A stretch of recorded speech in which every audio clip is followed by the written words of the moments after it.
Welcome to the news at 7 on NTA International. We are live in Abuja. I am Stella Inameti and my sign language interpreter is Shegun Ajayi. Let's bring you the headlines.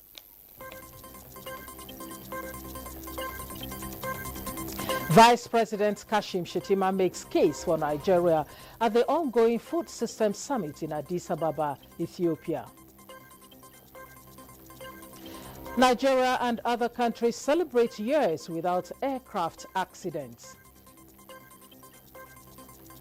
Nigerian First Lady visits Benue State, preaches peace, donates ₦1 billion support to IDPs. Ghana commemorates Africa's freedom from slavery.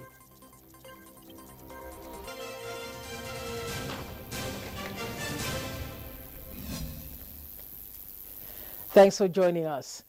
Nigeria is moving from food sufficiency to food sovereignty as policies towards food security are being implemented.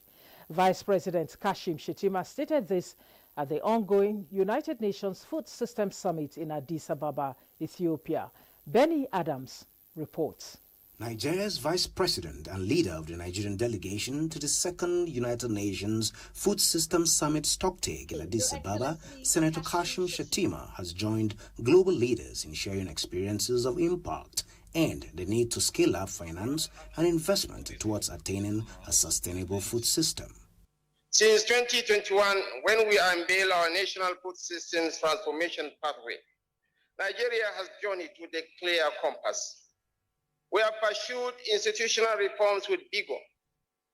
We have rolled out targeted investments in infrastructure and human capacity.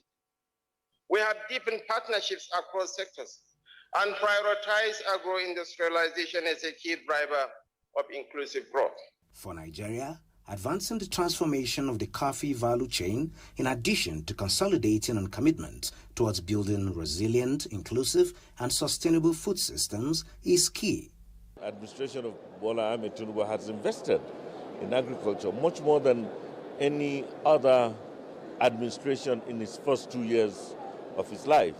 And we could see the mechanization, we could see input support. We have been able to do that and achieve that, and that's why we have a lot of production, good harvest in 2024 that has stabilized prices and has kept prices to a considerable level, even though President Bola Ahmed Tinubu is concerned about the affordability index of food as it is today. But we are on the same trajectory to achieving food security and on to food sovereignty.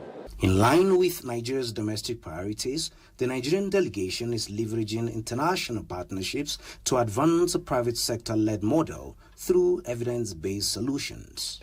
With the conversation ongoing here in the next 2 days with Vice President Kashim Shettima leading the Nigerian delegation, the vision here is clear. Government, the private sector, as well as development partners must aggregate finances and investments worth over $400 billion annually to ensure a high-performing food systems globally.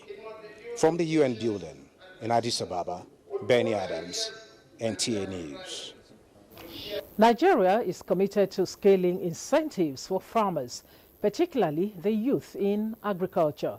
Vice President Kashim Shettima made the commitment at the ongoing United Nations Food Summit.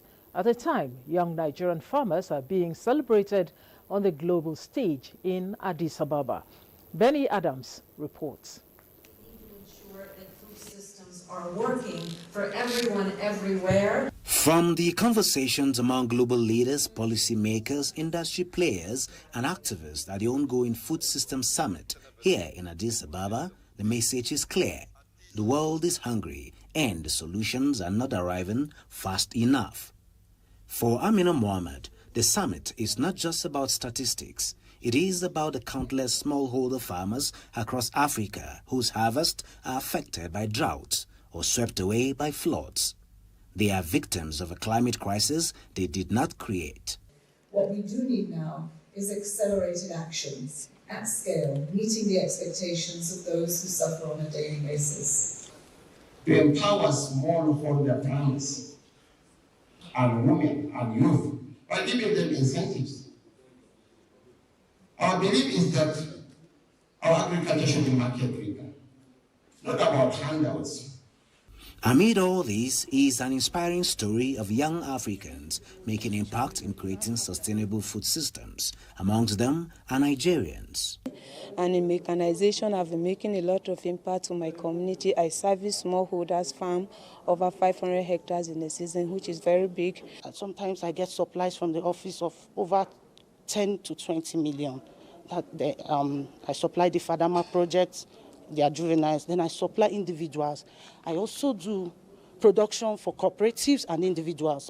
We do a research, consistent research to understand how customer dynamics like what they want, and then we go back, create that magic. We are involved in the whole value chain of rice, cassava, and then we've mainstreamed nutrition into it. So we are promoting orange flesh, sweet potato, provitamin A, cassava. We are doing home gardening, to increase the dietary diversity of the families. In all, stakeholders stress the critical need to unlock domestic resources, mobilize the vast potential of the private sector, and reform the global financial architecture that often leaves the most vulnerable nations drowning in debt, unable to invest in their own food security.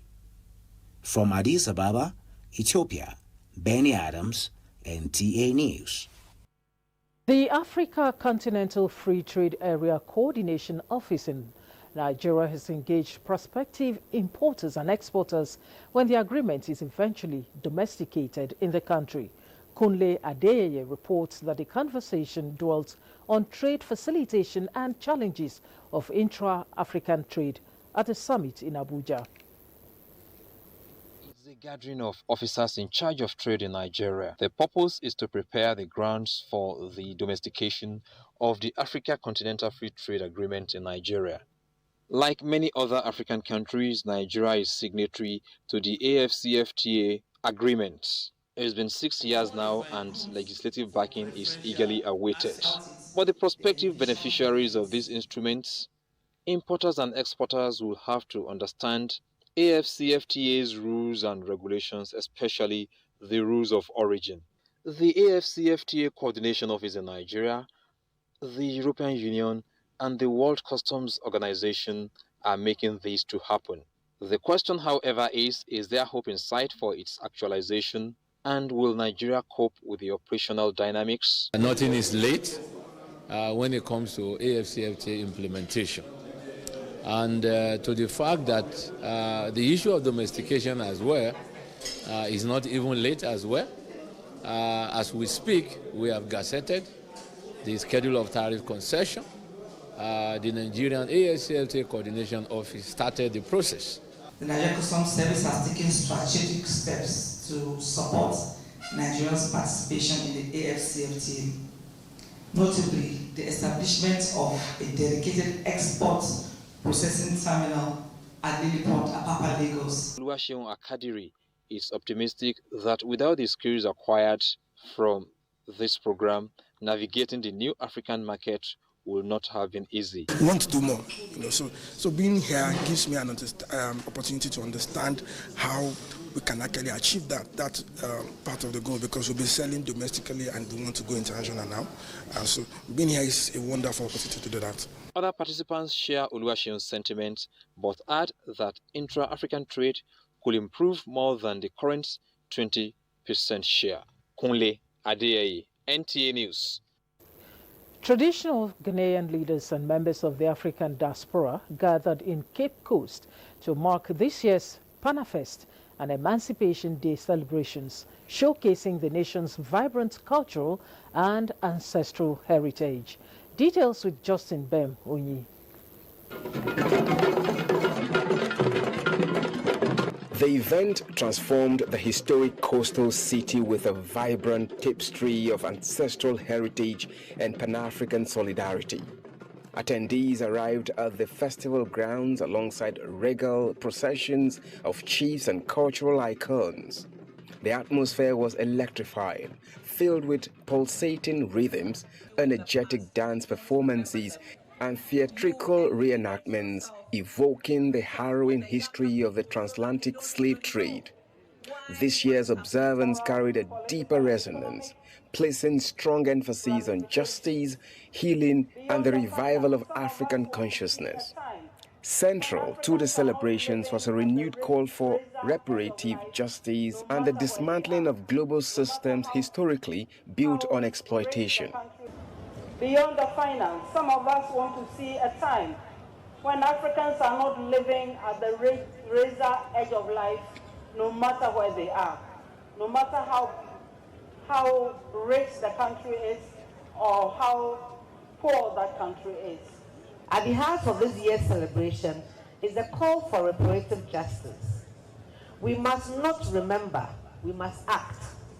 Reparative justice demands a reckoning of history, but also a restructuring of the future.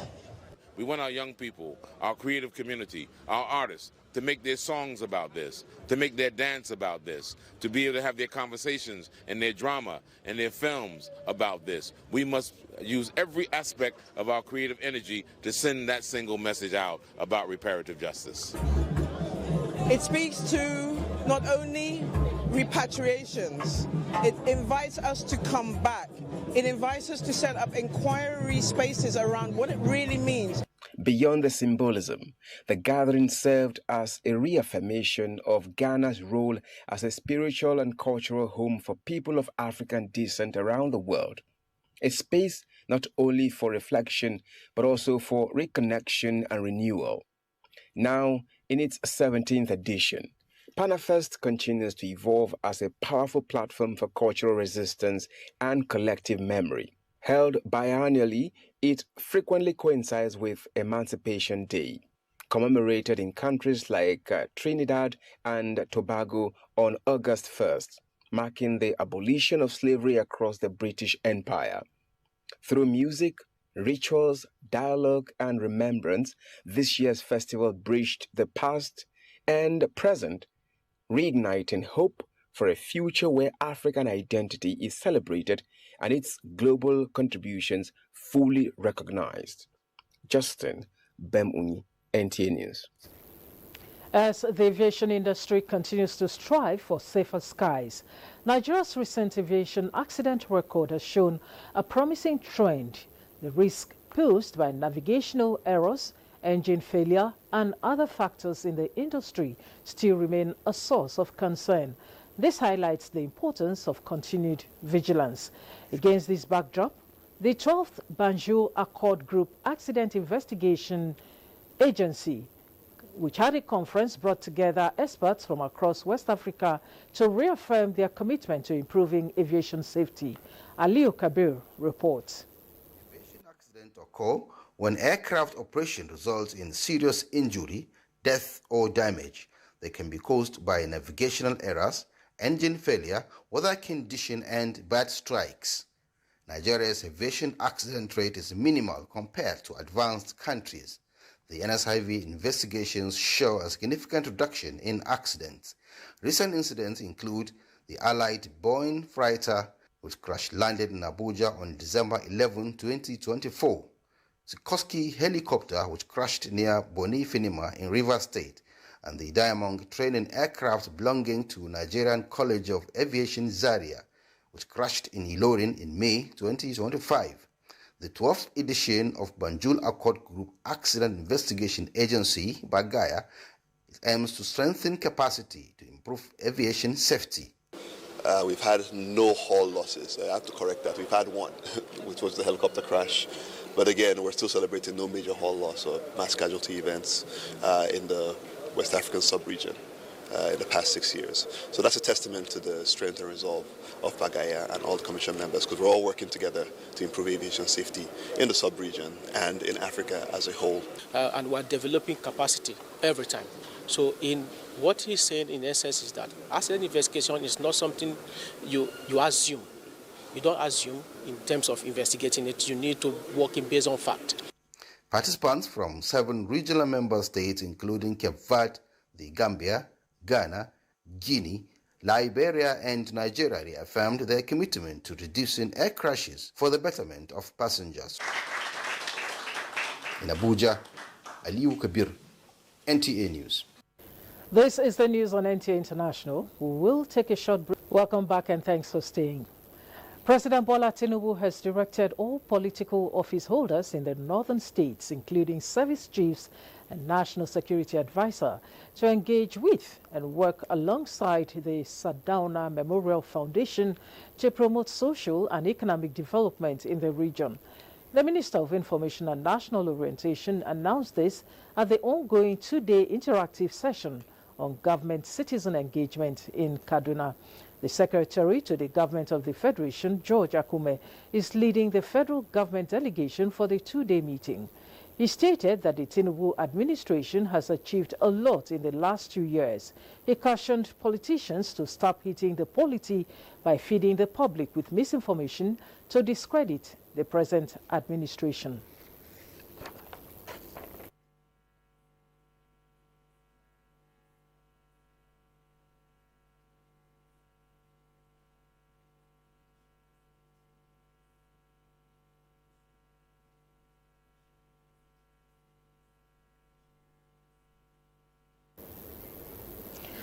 Nigeria's First Lady Oluremi Tinubu has donated a sum of 1 billion naira to victims of communal clashes in Benue State. She made the donation on behalf of Renewed Hope Initiative in Makurdi during a condolence visit to the state. As the food basket of the nation, Benue State, she notes, is naturally positioned to contribute to national prosperity, but has been drawn back by needless killings. She says enough is enough with the killings. In a timeline spanning many years, grim pictures that left anguish in the hearts of many around the world emerged from different parts of Benue State following incessant attacks on several communities by bandits. Apart from having to deal with the loss of loved ones, survivors, many of whom now live in IDP camps, are also hard-pressed to eke out meaningful living.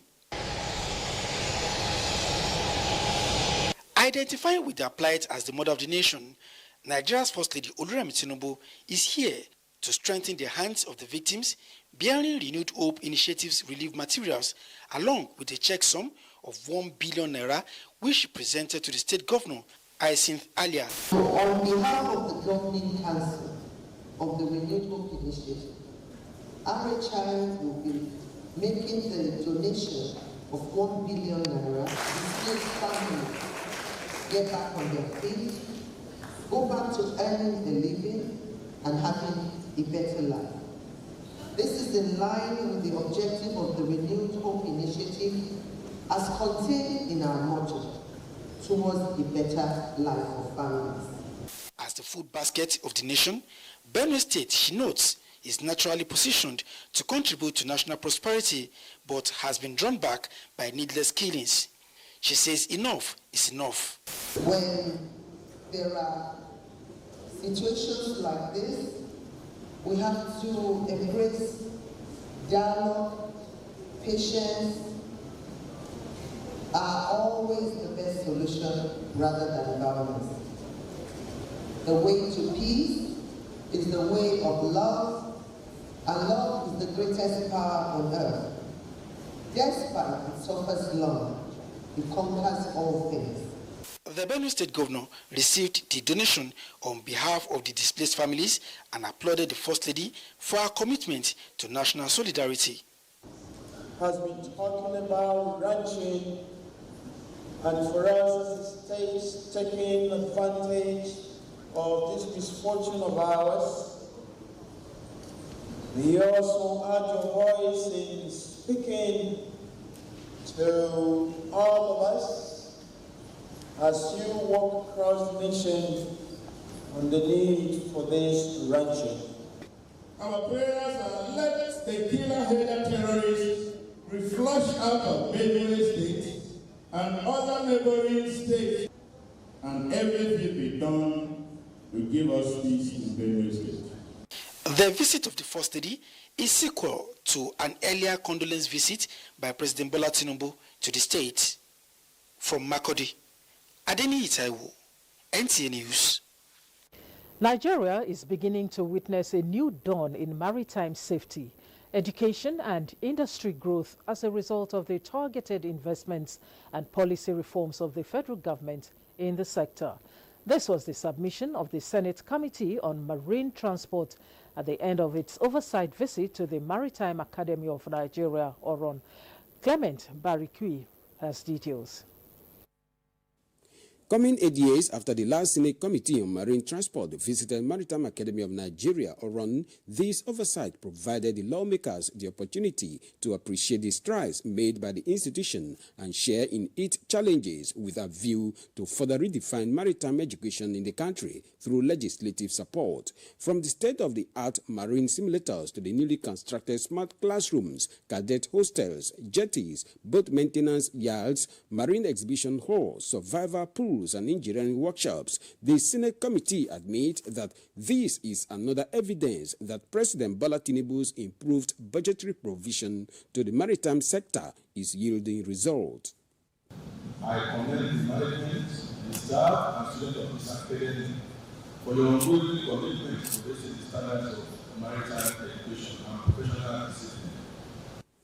Acting Rector of the Maritime Academy of Nigeria, Oron Dr. Kevin Okonna, assures the lawmakers that the institution will continue to provide the manpower needed for the economic diversification effort of the federal government, as witnessed in 2024 when it successfully trained 4,595 regular and part-time trainees who scaled through 48 courses, including 12 simulator courses. So going back 8 years, since we had the last visit of that committee, you know the transformation that has happened in this institution. The Senate Committee on Marine Transport met with management before proceeding to address other staff and cadets. Clement Barikui, NTA News. The Nigerian Institute of Public Relations, NIPR, through its Nigeria Reputation Management Group, NRMG, has convened a strategic retreat focused on developing a national reputation roadmap. The retreat aims to position Nigeria's image on both local and international fronts by leveraging the country's unique national brand assets. Haman Jabani reports. With Nigeria's diverse cultural heritage, vast human capital, and growing economic potential, the initiative seeks to reframe the national narrative in a way that inspires confidence, attracts investment, and fosters national pride. At the heart of the retreat is the development of a comprehensive framework for storytelling that resonates with domestic and global audience. Participants are exploring innovative approaches to highlight Nigeria's strengths while addressing prevailing misconceptions that have often overshadowed the country's achievements. By aligning reputation management with strategic communication, the group intends to create compelling narratives capable of changing perceptions and reinforcing Nigeria's position in the global community. The world often hears about our setbacks, but rarely do we control the spotlight long enough to tell the full story. That is our mandate. The time has come for us to tell our stories in our way and drive the narratives. Never should we continue to allow other people to drive the narratives about our country in their own way. Look at what works, we'll see how we can consolidate on them, we'll see how we can bring up a blueprint that would enable those in government agencies and outside of it to manage our reputation and provide a good reputation for Nigerians and Nigeria. Oftentimes, we said we focus on the negatives. And while we deal with the issue of the negatives, we must also intentionally project the positive. Recognizing that reputation management is a collective responsibility, NIPR and NRMG are bringing together government agencies and other partners to align efforts and pool resources. This multi-stakeholders approach is expected to create a unifying front for promoting Nigeria's image and addressing reputation risks before they escalate into crisis. This is a time for media diplomacy, for using the tools of communication to foster national unity, attract investment, strengthen bilateral relationships, and promote Nigeria as a confident and capable voice in the global conversation. We harbor the highest number of blacks in the world, and we have that responsibility to ensure that reputation takes an integral part of development going forward. And I think it is doable. The NRMG retreat represents a bold step towards redefining Nigeria's place in the world. Hamad Jabani, NTA News. And that's the news at